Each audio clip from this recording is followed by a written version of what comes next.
Ces images témoignent de la violence du naufrage.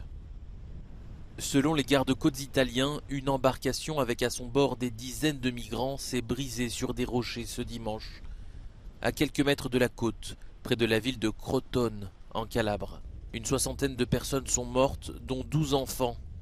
Mais le bilan pourrait être plus lourd, car selon certains survivants, 150 personnes auraient pu se trouver à bord de ce navire de fortune qui est parti des côtes turques. 80 personnes ont été retrouvées vivantes. Une enquête a été ouverte. 4 passeurs sont recherchés.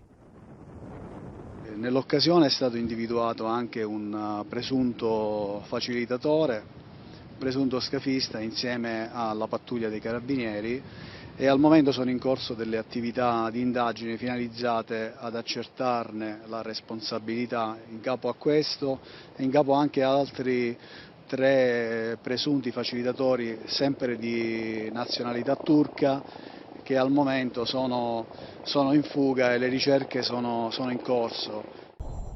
La première ministre italienne Giorgia Meloni, à la tête du parti d'extrême droite Fratelli d'Italia, a promis dès son arrivée au pouvoir en octobre de réduire le nombre de migrants arrivant en Italie. Mettre en mer une embarcation de 20 mètres avec 200 personnes à bord et une mauvaise prévision météo est criminel, a-t-elle déclaré, faisant part de sa profonde douleur. Les habitants de Crotone disent avoir déjà vu débarquer des migrants par le passé, mais n'avoir jamais vécu une telle tragédie. Plus de 20 000 personnes sont mortes ou ont disparu en mer Méditerranée centrale depuis 2014, selon les estimations.